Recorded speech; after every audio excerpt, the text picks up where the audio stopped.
안녕하십니까. 김성철입니다. 이제 인도불교의 사상과 역사라는 이제 강좌의 13번째 시간이 되었습니다. 오늘은 지난 시간에 이어서 삼계설에 대해서 이제 마지막 정리를 해드리겠습니다. 삼계설을 얘기 드리는 이유는 불교에서 이제 수행하는, 그러니까 모든 불교 신자가 수행하고 신행 생활을 하는 목표는, 궁극적인 목표는 윤회의 세계에서 벗어나는 것인데, 우리가 윤회의 세계에서 벗어난다고 할 경우에 그냥 단지 인간으로서의 삶을 벗어난다 정도가 아니고, 인간으로서의 삶을 벗어난다고 하더라도 또 다른 세계에 태어날 경우에는 아직 윤회의 세계에 속한다라고 이제 볼 수 있기 때문에, 도대체 생명체가 태어날 수 있는 현장이 어떤 곳이 있는지를 우리가 명확히 부처님의 말씀에 의거해서 파악하고 있어야지만, 이 생명체가 태어날 어떤 세상도 이제 우리가 지향해야 될 목표가 아니겠구나 하는 그런 자각을 하게 되겠죠. 그래서 진정으로 마음속에서 해탈하고 싶은 마음이 나기 때문에, 그래서 삼계에 대한 이제 파악이 사실 어떤 불교교리보다도 이제 더 중요한 과제라고 얘기할 수 있겠습니다.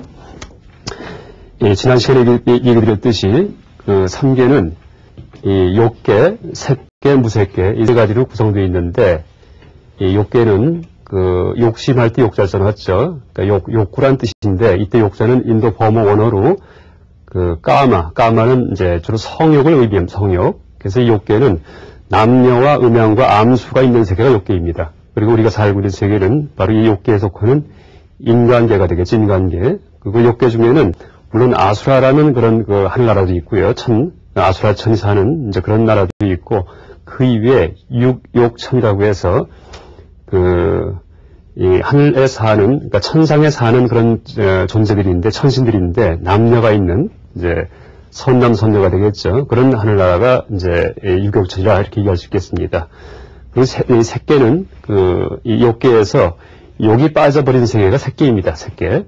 그래서 욕이 빠진다는 얘기는 이 성이 없어진다는 얘기입니다. 성이. 그래서 이 색계 이상은 남녀 혹은 음양, 암수 혹은 밤과 낮이 없습니다. 밤과 낮이. 항상 대낮같이 환한 세계가 색계다라고 얘기를 하죠. 물론 이 색계는 우리 눈에 보이지 않는 저 우주 공간 멀리 떨어진 이제 그런 세계다라고 얘기할 수 있겠죠. 물론 여기서 이제 우리가 삼계를 얘기할 때 우리 눈에 보이는 세계는 인간계와 축생계 이 두 군데뿐이 없습니다. 아귀의 세계도 물론 우리와 함께 살고 있긴 하지만은 이제 우리 눈에 보이지 않는 존재가 아귀이기 때문에 이것도 이제 감각되지가 않고요. 지옥도 마찬가지고요. 아수라도 하늘에 있긴 있지만은 우리에게 보이지 않는 그런 존재들이다라고 얘기할 수 있죠. 그다음에 유격천도 마찬가지고 색계 무색계 전체가 다 우리한테 이제 감지되지 않는 이제 그러니까 일반 사람들한테 감지되지 않는 그런 세계라고 얘기할 수 있겠습니다. 그래서 깨달은 분이시든지 아니면 부처님 같이 일체지자 모든 것을 아는 분들의 말씀을 믿기 때문에 우리가 이제 불교 신자인 이상은 이런 세계가 있겠구나 하고 이제 짐작을 하는 거죠. 그래서 이 욕계에서는 이제 물론 밑으로 내려갈수록 고통이 심한 데가 되고요. 위로 올라갈수록 즐거움이 심해지겠죠. 즐거움이 많아지겠죠. 그래서 지옥 같은 경우는 이제 지옥에 태어날 경우에는 가만히 있어도 옥졸들이라고 해서 지옥의 어떤 이제 지옥을 지키는 이제 그런 존재들이겠죠. 옥졸들이 와서 이 지옥에 태어난, 그러니까 나쁜 악행을 많이 해서 나쁜 짓을 많이 해서 지옥에 태어난 사람들을 이제 괴롭힌다 이렇게 얘기를 하죠. 아귀의 세계는 이제 지옥보다는 좀 나은 것이, 아귀는 배는 고프지만은 누가 와서 괴롭히진 않습니다. 누가 와서. 그래서 스스로 배가 고플 뿐이지. 그래서 지옥보다 좀 나은 세계이긴 하지만은 그래도 어쨌든 이제 항상 배가 고프기 때문에 고통스러운 세계다라고 얘기할 수 있죠. 지옥은 탐심, 진심, 삼독심 중에서 진심, 그러니까 진화다 할 때, 그러니까 화를 자르려고 남을 많이 해친 사람들이 이 지옥에 태어난다라고 얘기합니다. 대체적으로. 그리고 아귀는 이제 탐심, 진심, 치심 중에서 탐심, 욕심이 많은 사람이 욕심, 그 욕심 그대로가 욕심이 많은 그 마음의 상태가 이 몸의 형상을 취하게 되는 거죠. 그래서 배는 남산만한데 목구멍은 바늘구멍만한 이제 그런 존재가 악이라는 얘기를 하죠. 그러니까 이제 그런 사람들이 욕심 많이 내면서 사는 사람들이 악의로 태어난다라고 얘기할 수 있죠. 그리고 축생은 치심, 그러니까 자기 사유를 하지 않는 그런 남에 순종하는 이제 그런 그 잘못된 세계관, 잘못된 인생관, 그러니까 내가 사유해서 내가 확인한 그런 인생관이 아니고 또 잘못된 종교관을 가진 사람들이 물론 선하게 살 경우에는 뭐 종교관이 잘못됐다고 하더라도 일국천에 태어날 수도 있겠지만은 이제 그 악하게 산 경험이 몇 번 있을 경우에는 축생계 태어난다 이렇게 얘기를 하죠. 그래서 이 삼독심을 그냥 그대로 그 생명의 현장으로 이제 나타내는 것이 바로 지옥 악의 축생이다라고 얘기할 수 있습니다. 그리고 우리가 살고 있는 인간계가 있고요. 그 위에 아수라와 유격천, 유격천은 이 천신들과 아수라는 항상 싸움을 한다라고 얘기를 했었죠. 그 다음에 이 욕계에서 이제 유해 세계, 욕계에서 유해 세계에 태어나기 위해서는 가장 중요한 것은 기울입니다. 그러니까 도덕성인데 도덕성. 그러니까 청정하게 살 경우에 그러니까 스스로 자기 윤리도 잘 지키고 그 다음에 사회윤리, 그러니까 개인윤리와 사회윤리가 모두 이제 잘 갖추어진 이제 그런 삶을 살 경우에는 욕계에서 향상하는 삶을 산다라고 얘기를 하죠. 그래서 부처님께서 그 제가 신자인 야사의 아버지가 왔을 때 그때 그 많이 베풀고 그 다음에 그 보시죠, 보시. 그 다음에 지계. 그러니까 계율을 잘 지켜라. 그러니까 보시는 사회윤리라고 할 수 있고 지계는 개인윤리다 이렇게 얘기할 수 있습니다. 그렇게 착하게 살 경우에는 생천, 하늘나라에 태어난다 했을 경우에 그때는 유격천의 하늘나라에 태어난다는 것을 의미합니다. 그래서 이 욕계는 위로 올라갈수록 약간 지극히 도덕적인 사람만이 이제 욕계의 그 상층부에 태어날 수 있다라고 얘기할 수 있죠. 그래서 물론 불교에서 계율을 강조하는 이유도 계율을 잘 지켜야지 고결한 세계에 태어나기 때문입니다. 계율을 잘 지켜야지. 계율을 잘 어길 경우에는 그래서 계 자체가 부처께서 명령처럼 내리신 어떤 기준이 아니고 이것은 나중에 이제 우리가 연기의 이치에 대해서 일을 하면은 계 자체가 세상에 있는 이법이구나. 그러니까 연기법만이 세상에 항상 존재하는 그런 만고불변의 법칙인 것이 아니고 계 자체도 연기법에서 도출된 하나의 이법입니다. 이법. 그래서 불교의 계율은 이것이 이제 외부적인 명령에 의해서 설정된 것이 아니고 그러니까 연계 이치에 대해서 이제 확실히 알 경우에는 이 계 5개 혹은 13개 혹은 뭐 250개가 다 자연스럽게 도출될 수 있죠. 자연스럽게. 그래서 어쨌든 근데 계를 아무리 잘 지켜도 욕계의 최정상부에 태어날 수 있지만은 색계나 무색계는 못 올라갑니다. 절대. 색계나 무색계는. 왜냐하면 색계 이상은 초선천잔 선열 말에서 보듯이 그러니까 참선할 때 선입니다. 이 철저하게 도덕적인 사람들이 도덕적인 존재들이 선을 닦을 경우에 한해서만 이제 이 위로 올라갑니다. 그러니까 색계 이상은 명상의 세계이기 때문에 아무리 이제 도덕을 잘 지켜도 선을 닦지 않을 경우에 그러니까 자기 마음 수행을 해서 마음 집중을 해서 세상의 이치를 그대로 간주해서 깊이 들어가는 이제 그런 수행을 하지 않을 경우에는 색계 이상은 태어나지 못한다 얘기하다. 그래서 이제 색계에서 선의 깊이가 깊어질수록 초선, 2선, 3선, 4선 이렇게 올라갑니다. 그래서 우리가 이제 부처님께서 유여의 열반하셨을 때 35세의 보리수 밑에서 깨달으셨을 때 그때 이 범천이 내려와서 이 부처님께 그대로 열반에 들지 마시고 제발 법을 중생들에게 설해 주십시오라고 권청했던 말씀을 드린 적이 있습니다. 그때 범천이 사는 세상이 이 초선천입니다. 초선천. 그러니까 이 범천 이상의 세계에 태어나려면은 굉장히 청정하게 살아야 되죠. 청정하게. 그 다음에 명성도 닦고요. 그래서 우리가 불교에서 계를 잘 지키는 사람을 범행을 잘한다. 범행을 갖추고 있다. 그러니까 브라마짜리야 이렇게 얘기를 하는데 브라마짜리야. 그러니까 범천들처럼 아주 범행을 지키는 사람들이다 이렇게 얘기를 합니다. 그래서 일단 이제 여기 대범천이 살고요. 이 대범천은 이 초선천에 있는 지도자가 바로 대범천입니다. 근데 이 대범천은 자기 자신이 온 우주를 창조한 창조신이다라고 얘기를 하는 이제 천신이 대범천입니다. 그래서 이 얘기를 이제 다시 드릴 텐데 어째서 대범천이 자기 자신을 창조자라고 착각하게 되었는지에 대해서 부처님이 경전에서 말씀을 하십니다. 그 다음에 제2선천, 3선천, 4선천 올라갈수록 이제 점점 명상의 깊이가 깊어지죠. 그리고 이때 이 2선천도 3군데가 있고 3선천도 3군데, 4선천은 8군데가 있는데 제2선천은 빛광자가 들어갑니다. 빛광자. 제3선천은 청정할 이 깨끗할 정자가 들어가고요. 그러니까 위로 올라갈수록 색계는 색계인데 우리 몸뚱이처럼 이런 물질을 갖고 된 그 몸뚱이를 갖고 사는 천신들이 아니고 빛이든지 더 미묘한 그런 미묘한 물질로 이루어진 존재들이 이 위에 살고 있다라고 얘기할 수 있죠. 그다음에 제4선천에 8개 하늘나라가 있고요. 그리고 이제 지난 시간 말씀드렸듯이 불교에서 가장 중시 여기는 그런 그 명상이 제4선천에 태어날 수 있을 정도의 그 깊이로 들어간 명상을 가장 중시합니다.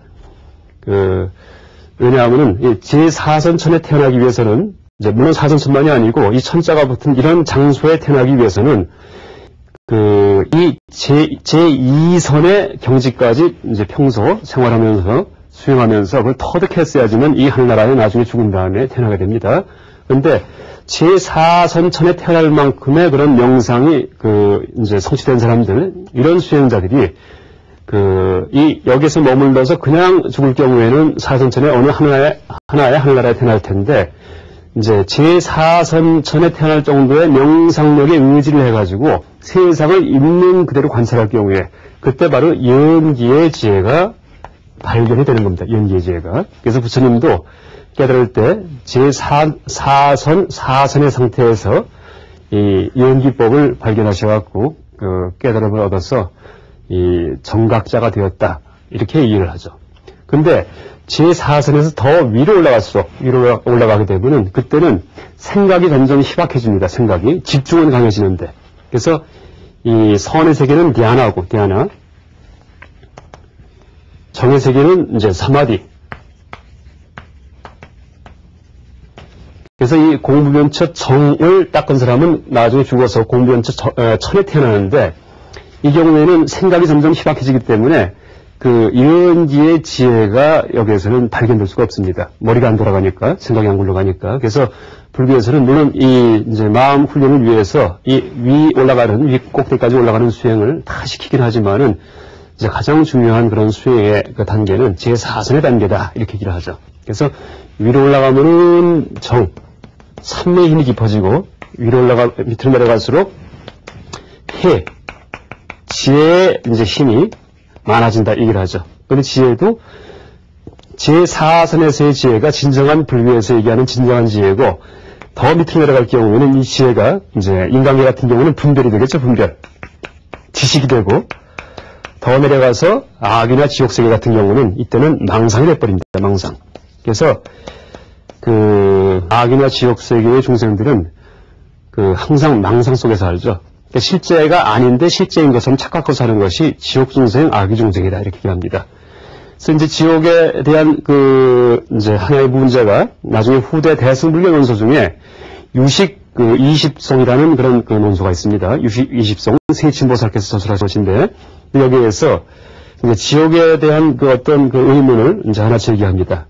그러니까 지옥에 일반적으로 태어난 중생들은 전생에 화를 잘 내고 남을 많이 해치고 나쁜 일에서 태어났는데, 지옥에서 그런 중생들을 괴롭히는 옥졸들은 도대체 왜 거기 태어났느냐, 이렇게 물어봅니다.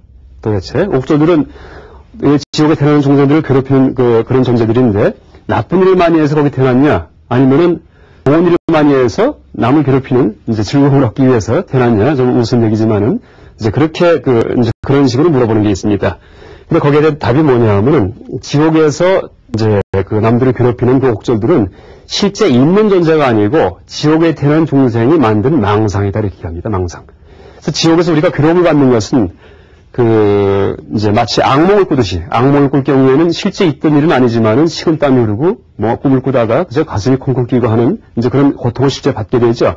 그런 식의 세계가 바로 지옥계다, 이렇게 얘기를 합니다. 그래서 자기가 악업을 많이 졌기 때문에, 나쁜 일을 많이 했기 때문에 나쁜 일을 한 것만큼의 남에게 준 고통이 다시 나한테 이제 되돌아와서 연기 지혜에서 스스로 자기를 괴롭히는 이제 그런 세계에 체험을 하게 된다, 이렇게 얘기를 하죠. 그래서 악일 경우에도 남들은, 일반 사람들은 강물로 보는데, 강물로 보이는데, 악일은 망상이 심하기 때문에 그것이 피고름으로 보인다. 그래서 강물에 가서도 물을 마시지 못한다, 라고 얘기를 합니다. 그래서 어쨌든 이 밑으로 내려갈수록 망상과 분별이 심해지고, 위로 올라갈수록 이제 이 삼매의 깊이가 깊어지는데, 이때 제4선의 단계가 바로 삼매와 다음에 이 지혜가 가장 균등한 이제 그런 그 단계다라고 얘기할 수 있죠. 그래서 그 지난번에도 이제 비유로 얘기를 했지만은 이 항아리에 물이 담겨 있을 때 물이 출렁이면은 그때는 세상의 모습이 있는 그대로 안 비치죠. 근데 그 물이 잔잔해졌을 경우에 그때는 그 하늘에 떠 있는 달 그림자가 그대로 비치게 되겠죠. 그때 하늘에 떠 있는 달 그림자가 그대로 비친다는 얘기가 바로 지혜입니다, 지혜. 그러니까 세상 돌아가는 이치를 있는 그대로 본다는 얘기고, 물 출렁거림이 잔잔해졌다는 얘기가 바로 선정, 삼매입니다, 삼매. 근데 이제 더 올라가면은 출렁거림이 없어지는, 이제 비유한다면은 뭐 이런 얘기는 이제 경연 안 나오지만 제 생각에는, 그러니까 비유한다면은 물이 얼어버리면 아예 출렁이지가 않겠죠. 그 대신 달 그림자가 전혀 못 비치겠죠. 이게 바로 무색계다, 이렇게 얘기할 수 있습니다. 그래서 이게 이제 3계의 일단 설의 대략이고요. 또 밑으로 내려갈수록 아까 얘기했듯이 고통이 심해지고요. 위로 올라갈수록 즐거움이 많아집니다. 물론 이제 즐거움 중에는 세속적인 어떤 욕락, 맛있는 거 아니면은 뭐 이제 재물욕 아니면 권력욕 이런 것도 즐거움 중에 하나겠지만은 그런 것은 거친 즐거움입니다. 그러니까 사람의 인간 세계에서 그 재물욕이든지 권력 같은 경우는 아주 거칠은 굵은 즐거움이죠. 근데 한번 보세요. 재물과 권력을 다 이제 얻은 사람들, 이런 사람들이 대개 뭘 추구합니까? 그 다음에 명예를 추구하게 돼요, 명예예요.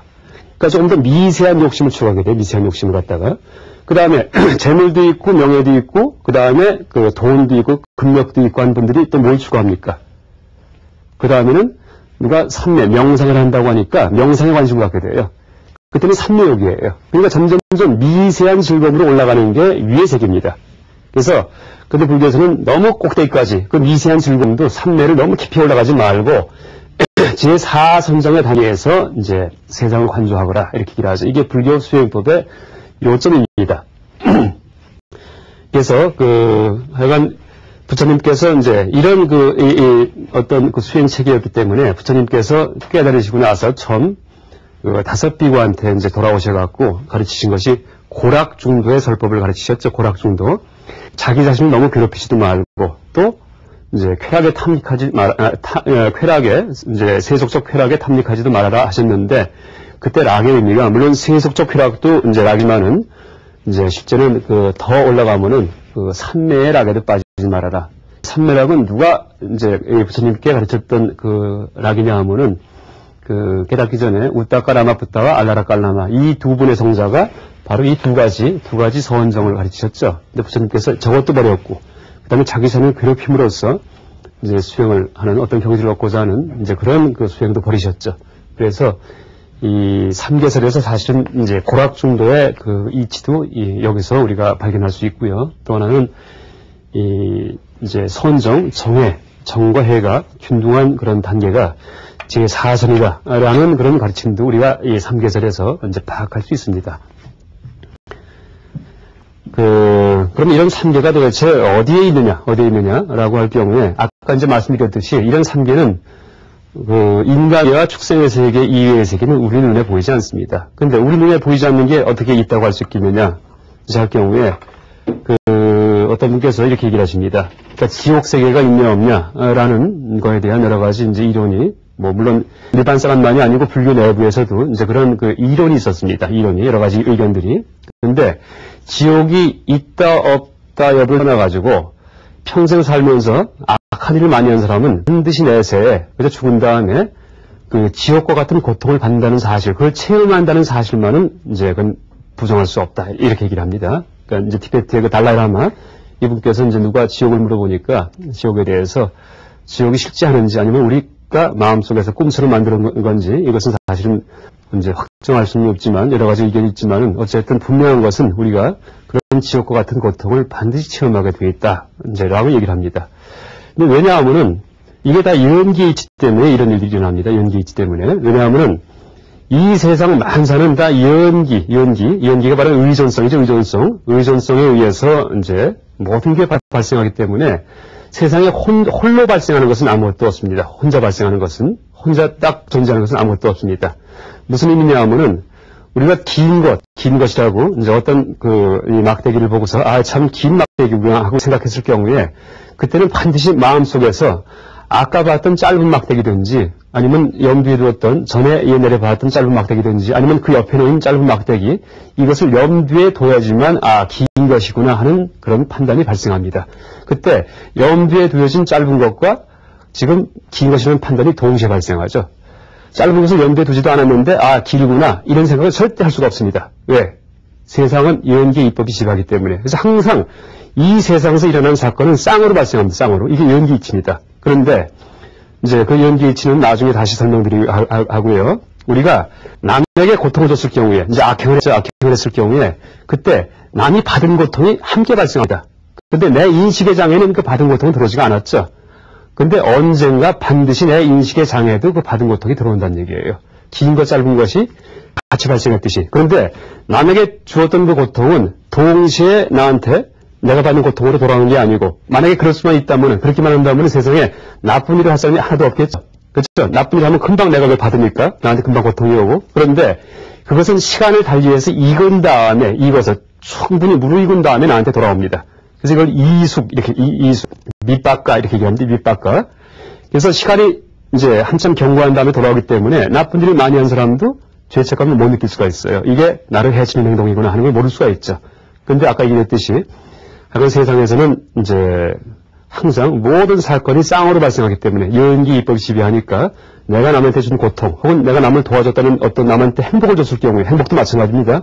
그때는 그 사람이 받은 행복이 반드시 내 마음밭에 저장이 되어 있다가 언젠가 다시 나한테 돌아옵니다. 이게 이제 바로 인과응보의 법칙이죠.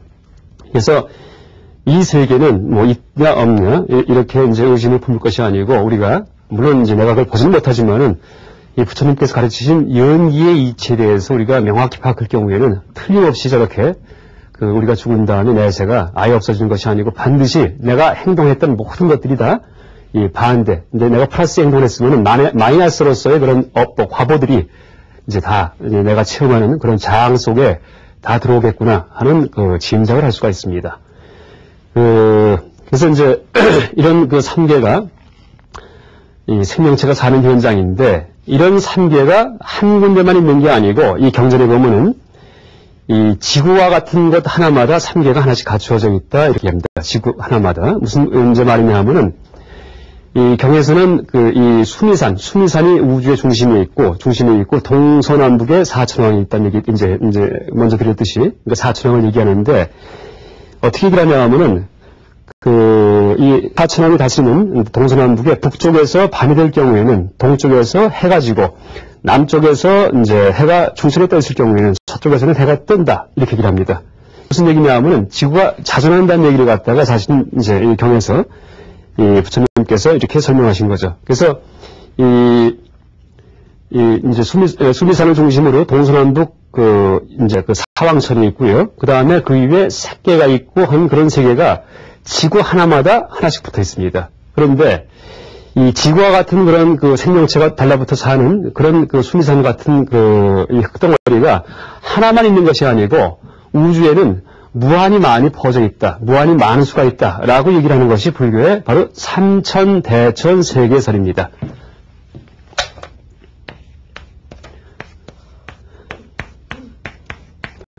그러니까 무슨 얘기냐 하면은 이 경전에서 그러니까 이건 아함경이 되지 아니면은 이제 아함경에도 물론 이런 얘기가 나오고요. 뭐 기세경, 대루탕경 같은 경에도 이런 얘기가 나오는데 수미산 하나마다 해와 달이 하나씩 붙어 있다라고 얘기를 합니다. 바로 지구를 얘기하는 거겠죠. 그 다음에 그런 수미산이 1000개가 모이면은 1000개 그러면은 해와 달도 1000개가 된다 얘기를 합니다. 그러니까 실제 해가 멀리서 보면은 이 별이 되겠죠, 별. 그래서 별이 1000개가 모이면 이게 바로 소천세계다 이렇게 얘기를 합니다. 소천세계. 그래서 이 소천세계가 또 1000개 모이면은 1중천세계다라고 얘기합니다. 1에다가 0이 6개가 달라붙겠죠. 6개. 이건 소천세계. 이렇게 되면은 중천세계. 또 이 중천세계가 또 1000개 모이면은 이게 바로 천자가 3개 들어갔기 때문에 삼천대천세계다. 이렇게 얘기합니다. 그러니까 3개의 천자가 들어간 대천세계다. 이런 뜻이죠. 그래서 이 삼천대천세계는 이게 이제 10억인데 10억. 10억 개의 별로 이루어진 세계가 바로 하나의 부처님이 주관하시는 세계다. 이렇게 얘기를 하죠. 하나의 부처님께서. 그래서 어떤 얘기가 나오냐면은 일소천세계의 모습은 마치 주라와 같이 생겼다. 주라. 주라가 이제 주라발 해가지고, 여러분, 부처님 이제 나발이라고 해서 부처님 32성에 이 곱슬머리처럼 둥글게 된 그런 이제 머리를 가지셨죠?